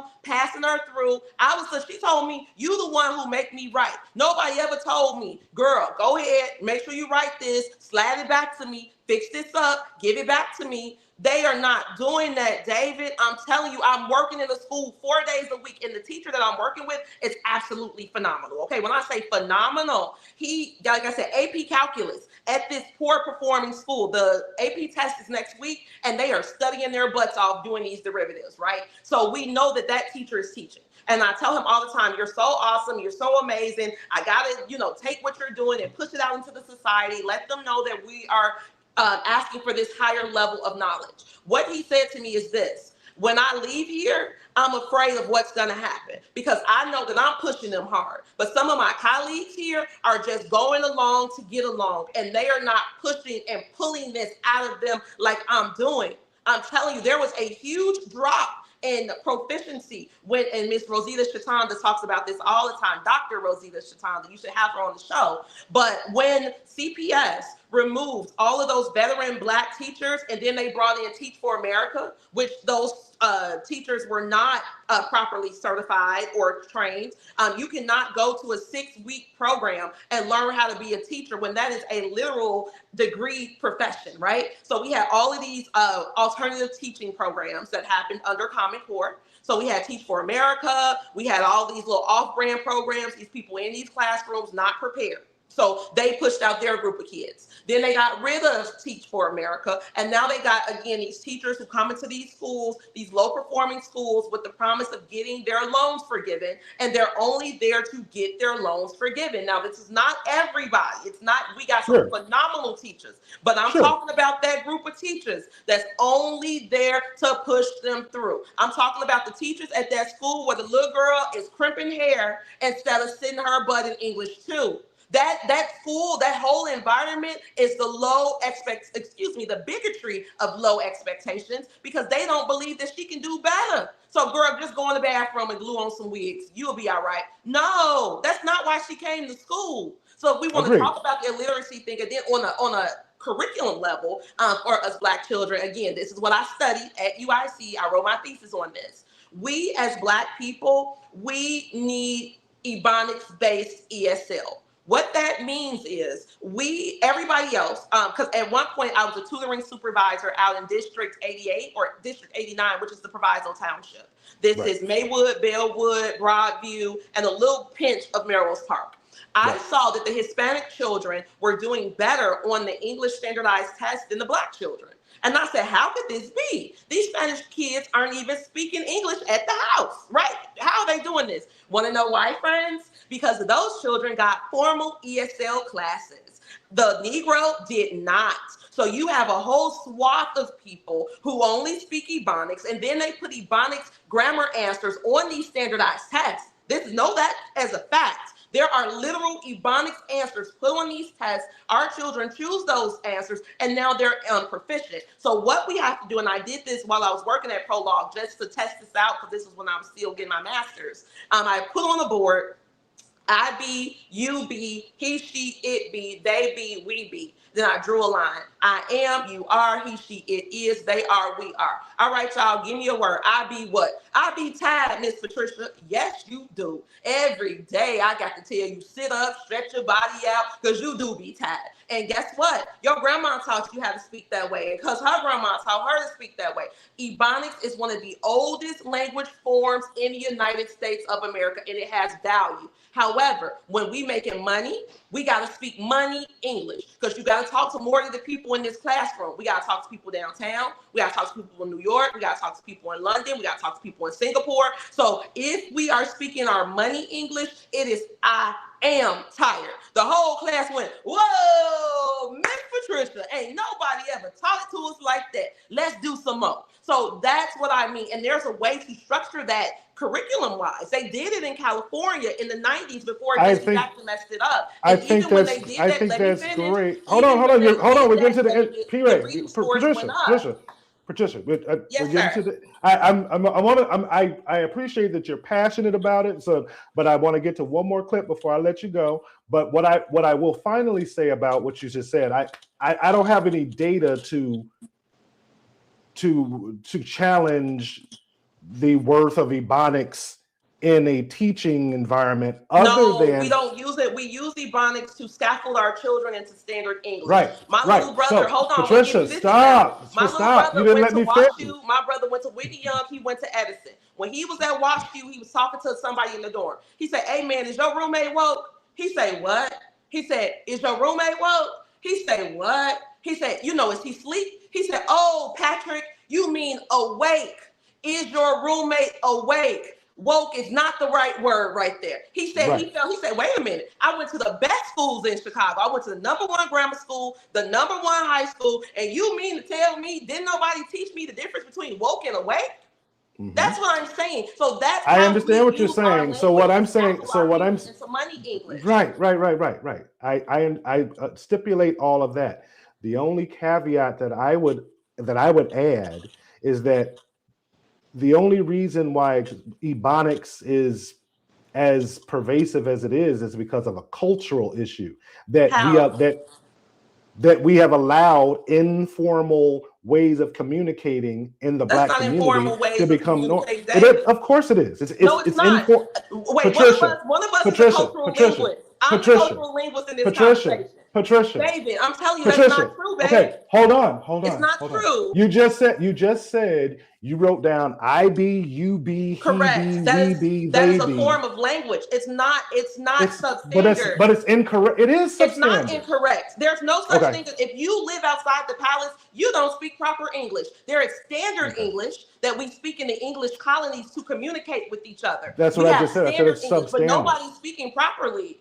No, unless you live in the palace. We have to teach standard English. We also have to understand that our Ebonics is our form to speak in this country. We will not devalue the language that our grandmothers gave us under any circumstances. As far as the conjugation of I be doing this and you be doing that originated in Southern England.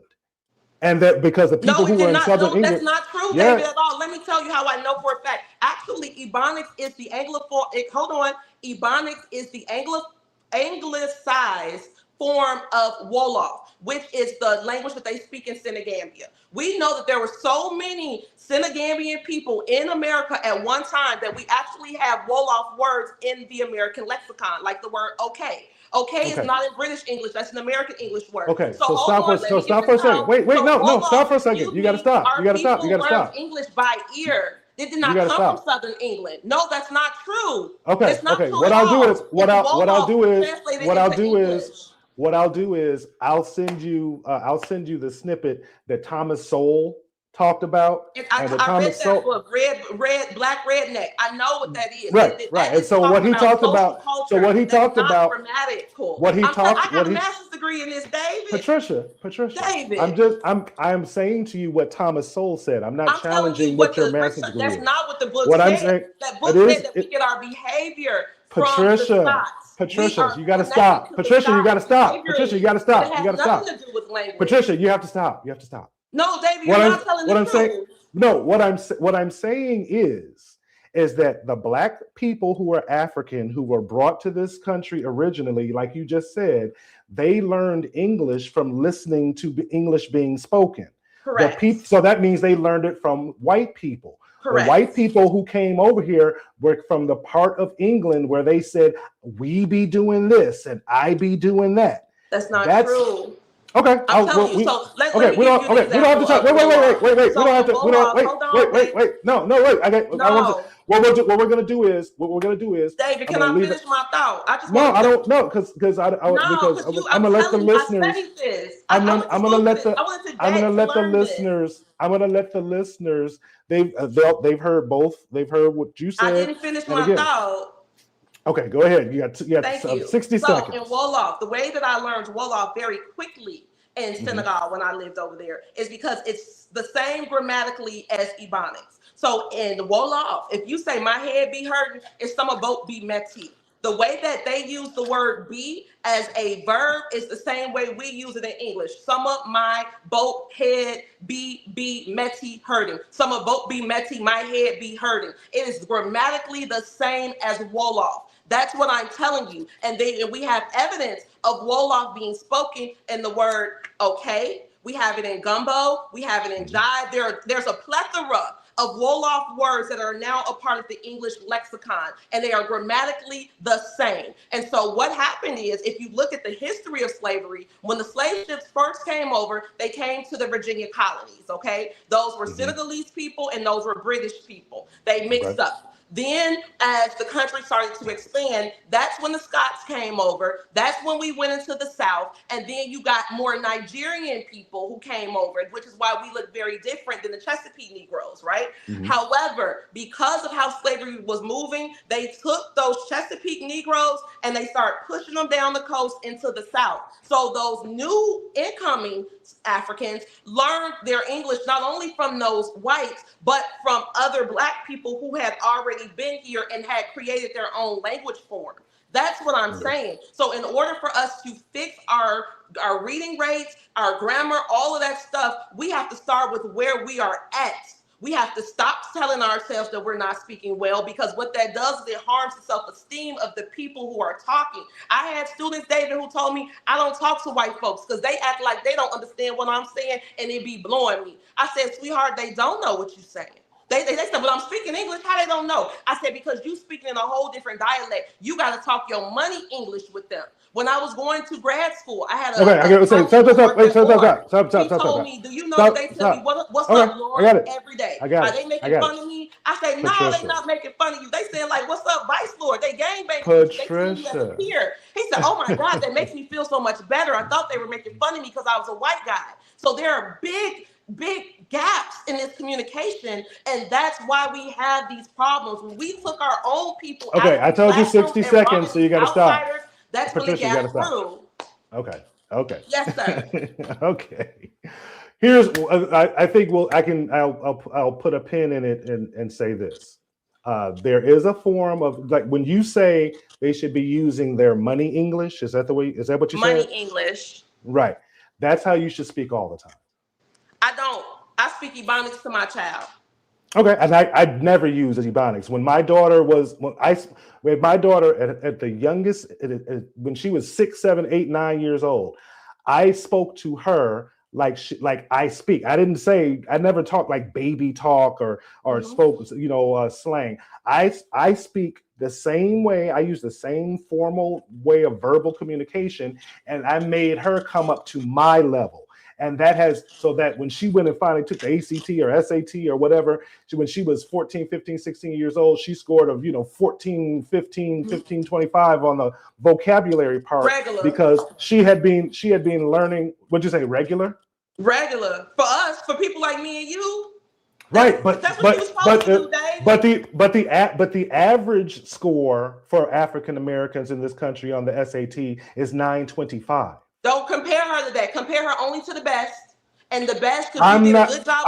Supposed to do do that. Patricia, I'm not comparing her. I'm not comparing my daughter to the 925. I'm saying we could have more black children who are scoring a 1500. They don't have to score 925. The bigotry of low expectations part of it is when we accept substandard, sub behavior that we know yields suboptimal results. We should be telling our children when they're 5 and 6 years old to speak money English and not let them get away with I be, you be, they be. Finna, can't, ain't, all of that. I don't do none of that. I don't do any of that. None of that is acceptable. School in the city with a 4.25 GPA as a freshman in 12 credits. And she speaks Ebonics, she speaks Standard English, and she speaks French, she speaks Wolof and a bit of Arabic.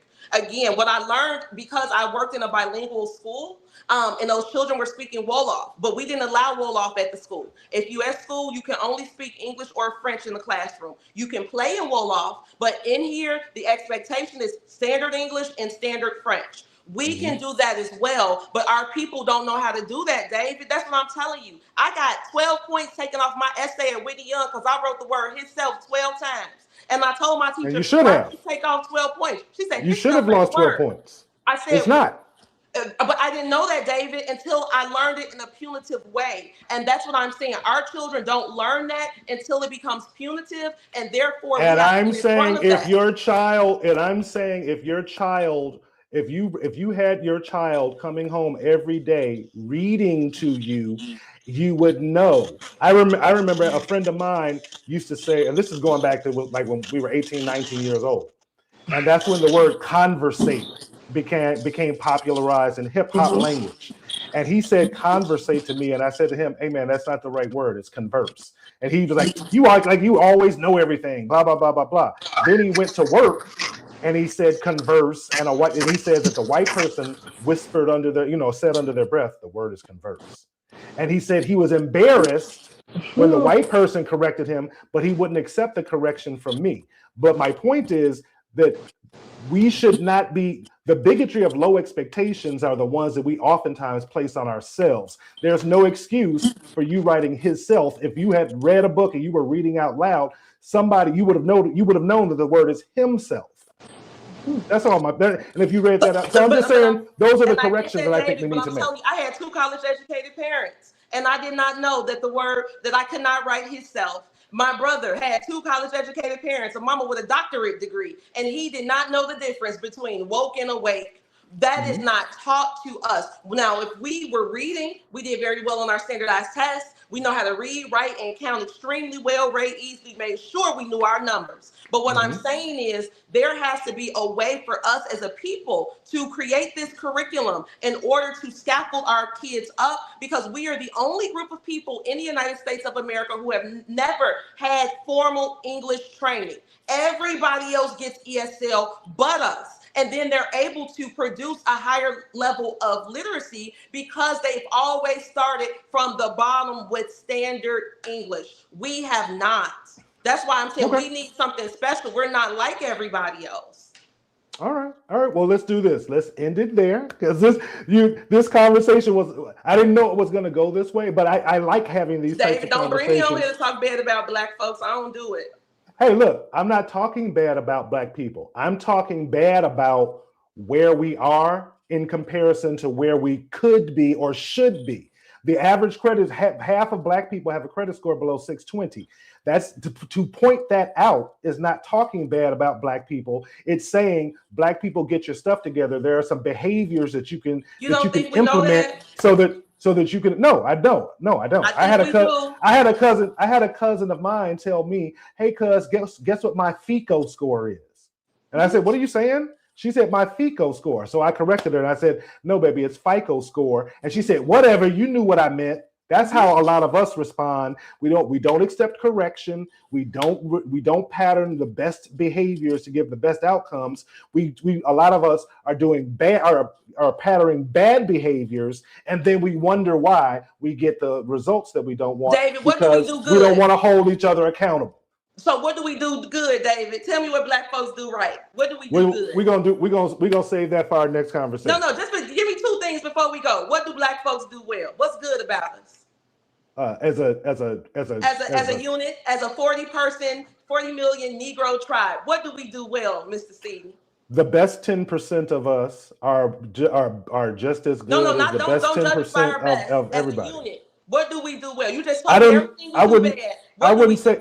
I wouldn't. No, I didn't say everything we do bad, Patricia. No, I said you said everything you said. I didn't say everything. Patricia, You just told us what we do poorly. Patricia, I'm asking. I'm not going to let you. I'm not going to let you. I'm not going to let you paint me into that corner, because there's no group, there's no ethnicity that monolithically does anything well. Because you're going to have people who are because every group is on a bell curve. So what does our 50% do well? Not the top 10, 50% middle. What is the average Negro doing well in America to you? Okay, that's where we'll pick it up. We'll pick that up on our next conversation. So let me say this, because Regina Gibson just posted, I love Black people. And let me say this, I love Black people. But I want to see Black people be the best version of themselves. And we're only going to become the best version of ourselves if we are held accountable for the behaviors that are holding us back from becoming the best version of ourselves. I'm not going to sit around and blow smoke up another Black person's ass just because we both Black and say, it's okay, it's racism, it's a bigotry of low expectations, it's racism. They don't want us to know that. That's all. I don't subscribe to excuses. Hold on. I believe that Black people can do anything and everything, but we have to shed the behaviors that are holding us back from our God-given potential. It's so no, I'm not gonna. Again, like I said a moment ago. Right. I already know what's wrong with us. Tell us what's right with us. What's right with us? There's anything? No. You got nothing to say about us. There's nothing no ethnicity. There's no ethnicity that I could look at and say, okay, and I'm saying there's no ethnicity that monolithically does one thing well, because you're going to have people on the bottom and on the top and in the middle. So that's a flawed question. What Black people do well? I'm asking you, tell me something good about Black folks. Before we go, we can talk to everything bad about Black folks. Tell me something good about them. I didn't say everything bad about Black folks. I didn't say everything. Everything that we've talked about Black people has been in a negative connotation. I'm asking you to now tell me. It hasn't been a negative connotation. It's been a negative denotation. It hasn't been a negative connotation. That's fine. But now tell me something good. I tell you what, we'll discuss that next time, and you ain't got nothing. Nothing, David. No, because I don't know if you remember. I'm the host. I don't know if you remember. I'm the host of the show. We're not going to school. We're not becoming entrepreneurs. We don't have anything to say. We're not driving global culture. Only 3% of Black people own businesses. That's fine. Hold on. I said, what do we do good? If somebody said, P Rae, tell me something good about the Negro, I would say that the Negro is the world's only superstar, and we are driving global culture. That's what. And so, what's your good thing? I don't care about that. I don't care about that. Driving culture doesn't mean anything when we have as many deficits and opportunities to improve as a group. Driving culture don't mean anything. Nothing nice to say. Nothing nice to say about Black. I didn't say I don't have. I said what I was going to say. I said the best of us are as good as the best of any other group. We're better. No one's better. If you take the best of every group, if you take the top, okay. All right. Well, I appreciate it as always. You're welcome. Bring me back anytime. I hope you have a word for Black folks next time I see you.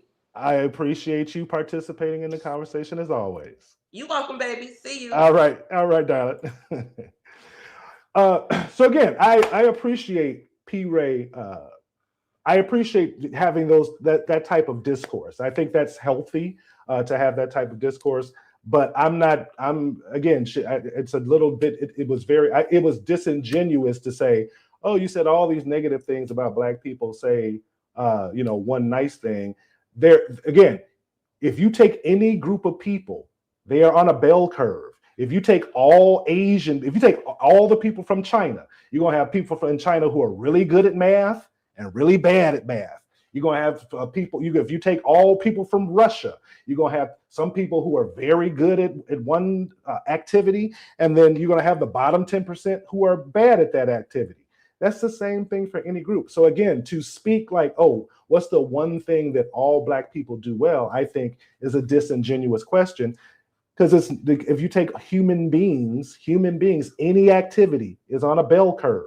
You're going to have the top. If you get 2 standard deviations to the right of the mean, those are going to represent the best. And when you go 2 standard deviations to the left of the mean, those are going to be the people who are the worst. And 86% of the people who are in the middle are average.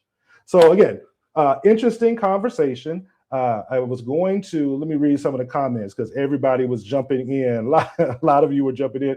Again, I like that P Rae is passionate and that she has something to offer to the conversation and that she can pivot and, and be able to speak on, she's well read and she can speak on a variety of things.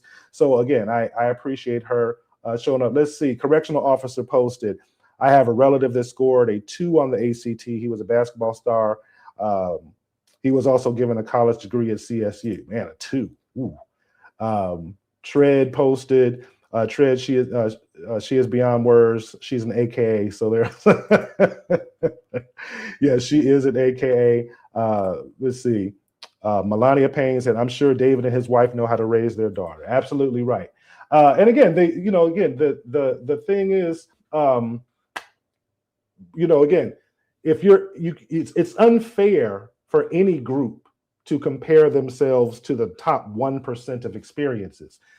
The top 1% of experiences are by definition not going to be experienced by a vast majority, or else it wouldn't be the top 1%. But again, I do think it's disingenuous also for us to not look at the hard opportunities that we have specifically in the Black community. We're married the least, we're divorced the most. We have the most out of wedlock childbirths.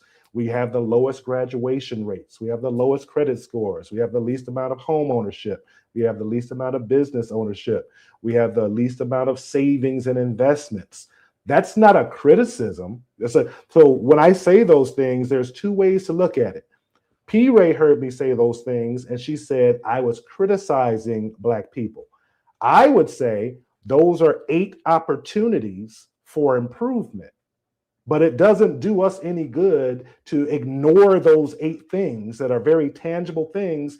And when we look at other ethnicities, they have better outcomes because they prioritize those things. They prioritize getting married and becoming homeowners and becoming business owners and saving money. So if you see what other people are doing that's letting them be successful, then just pattern that behavior. It doesn't diminish Black people to say, hey, we want to decrease the out of wedlock births and increase marriage because that's going to lead to better outcomes. It doesn't diminish us to say, hey, we want to increase Black home ownership because that creates generational wealth.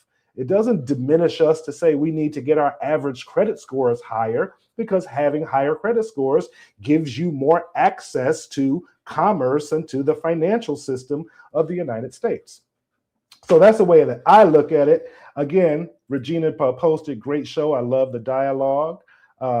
Let's see, I've got a couple of more. Correctional officer says, salute, brother. I appreciate it. And P Rae is in the chat. So again, it looks like that the 5 memberships that were purchased by Tread 1775, it looks like 5 people took those 5 free memberships. So again, I appreciate everybody, and I appreciate Diante for joining us at the beginning, kind of talking about politics and what's going to be happening. We've got some interesting times in the next 6 months. It's going to be May on Friday, and then we've got an election coming up in November. So again, about 6 months away. And it looks like it might be a blue wave. I don't know. The Democrats have a high percentage of dissatisfaction with Donald Trump, and now it's gone that way for independents. So, what's going to happen if we get a majority control in the House of Representatives by the Democrats? And I'm pretty sure that we can all agree they're probably the first thing they're going to do is try to impeach Donald Trump. But they're not going to be able to convict him because they're not going to have the 66 votes in the Senate. It's just going to be a lot of wasting time and not prioritizing the most important thing, which is the livelihoods and the lives of ordinary American people. So that's again, we're going to take it. I do have one before we get out of here. I have one surprise for you. This Saturday on May the 2nd, I will be guest hosting Black and Right on WIND 560 AM from 4 p.m. to 7 p.m. I'll be guest hosting for Mr. John Anthony. So this will be my first time being on terrestrial radio since I left WVON about a month ago. And so again, mark your calendars for that. I will be putting that on social media. Make sure you're following the David Seaton Show on Facebook. Make sure you're subscribed to the channel here on YouTube. And as always, if you want to support the show financially, you have an opportunity. You can subscribe, you can become a member, you can support the David Seaton Show through Super Chats, through Venmo at DA Seaton, through Cash App at $ the David Seaton Show, and at Zelle, seaton.david.a@gmail. I appreciate everybody hanging out with me this late. It's 9 o'clock, so we are officially at the 2-hour mark. So I'm going to get out of here, and this show will be posted, so you can continue to post comments, you can continue to interact, like I said, and we will see you again on Thursday at 7, and then again I will be guest hosting for John Anthony on 560 AM WIND on Saturday, May the 2nd, from 4 to 7 p.m. So as always, I appreciate everybody. Have a great evening, and I will see you on Thursday.